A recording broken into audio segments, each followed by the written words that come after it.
Entitled Second Marriage, Chapter 4 begins with an exchange of letters between some anonymous former medical student who explains what Lopukhov did and why, and Vera.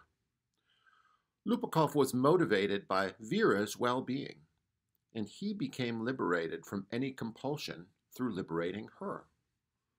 Lopukhov learned how to free himself, more from self-interest and more from long-term obligation.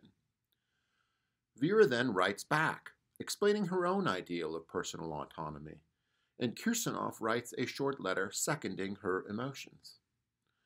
Both Vera and the former medical student developed as a result of these instances. And it is probably a bit tedious to repeat all that I have said about their development, though Chernyshevsky does repeat it here. Then the larger theme returns. Vera develops, and we see how.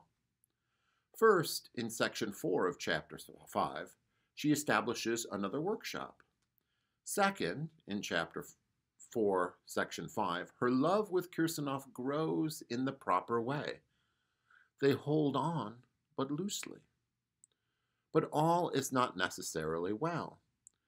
Vera is dissatisfied in section 6, and her dissatisfaction is vague initially and difficult to articulate.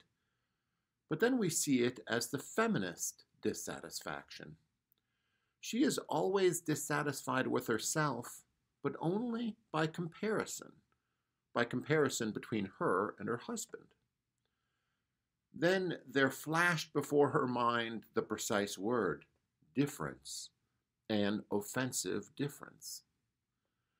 In section 7, Vera imagines how women will be superior to men in intellectual life once the age of brute force has passed. To the present day, women have played but a very insignificant role in intellectual life, because the age of brute force has deprived them of the means to develop, and of the reasons just strive for development. But she thinks women have more native intelligence than men. They are more resilient. They can survive in worse climates and on unsatisfactory food. Women can handle moral distress better than men. Statistics demonstrate all this, she insists, though there is no footnote apparatus for me to check out what she means. Quote, "It is most likely that a woman's nerves are more elastic and more durable. If that, so ought they to tolerate distress and painful feelings with greater ease and endurance.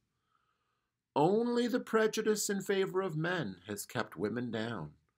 Only the circumstances and brute force have kept women down. She has become and has been made a woman, and someday she may be a human being." She doesn't say that exactly, but that is what she means. Vera has established workshops, and she has a more rational relationship. But she knows that that is not enough. This is where Vera dedicates herself to something greater than herself. She finds a common cause that she can dedicate her life to. As she says to Kirsanov, "We need a personal cause, one our life depends on. Because that for me personally, for my way of life, for my own means, for my whole position, for my entire faith would be more important than all the impulses of my passion. Only such a cause could serve as a support in the struggle against passion." Kirsanov encouraged her. He is her ally. And Vera articulates what her cause is to Kirsanov. "I want to be equal to you in all respects. That's the main thing." Vera's cause is women's cause. It's a women's emancipation. She will seek to find new ways for women to be human aside from living in family life. She, of course, had been doing that in the workshop, but now she is going to become a doctor. There is no real happiness, she says, without total independence, at the end of chapter 11, section 11. She is a pathbreaker.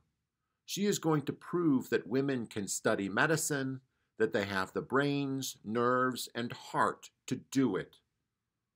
Do I even need to say that she succeeds wildly? If I do need to say it, then you have not been paying attention.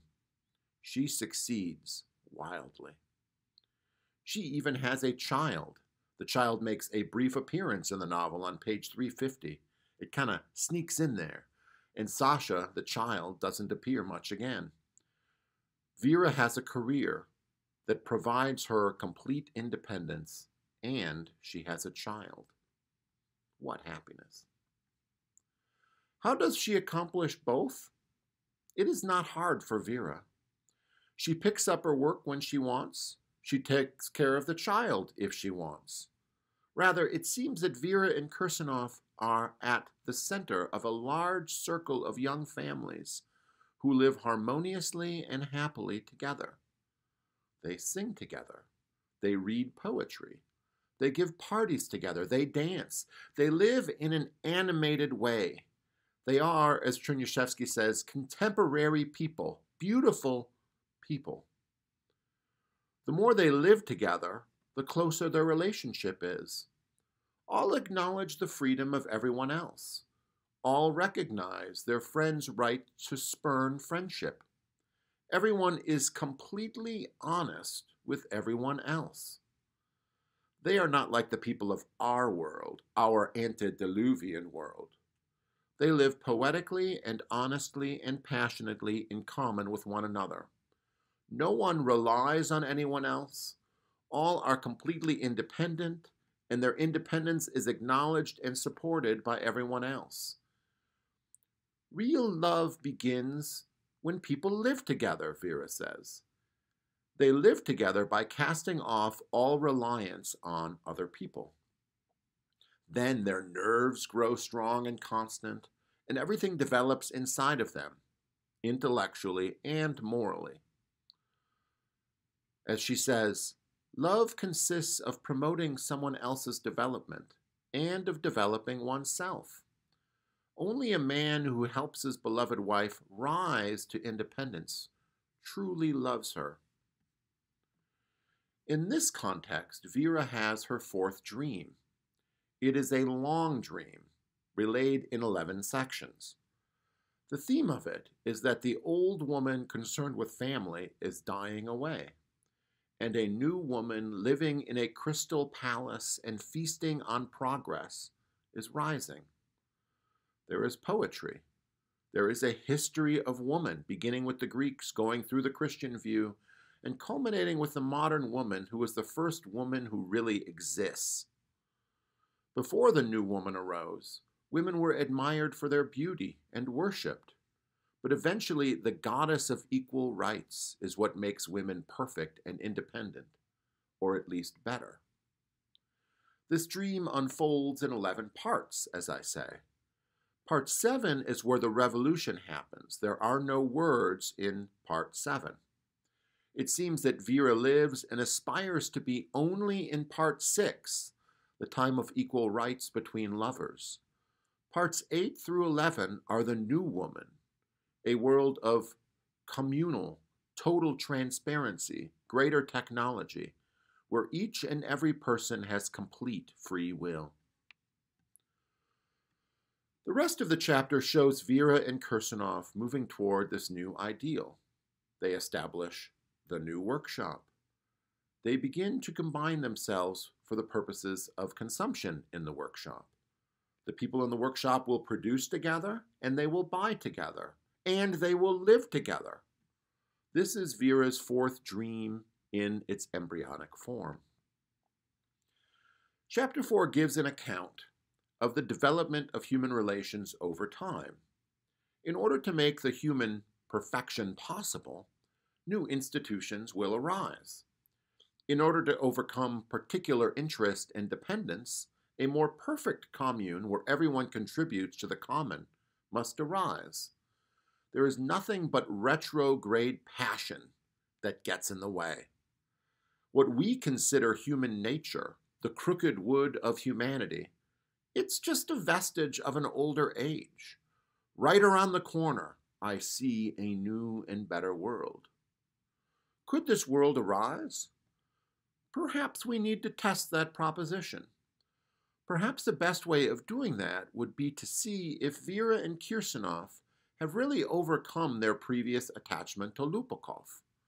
Perhaps we should see if Vera can stand it to see Lopukhov with another woman. This is testing the new feminist utopia that Vera imagines, and that's what is happening in Chapter 5. Let us turn to that chapter now and complete the drama of this book.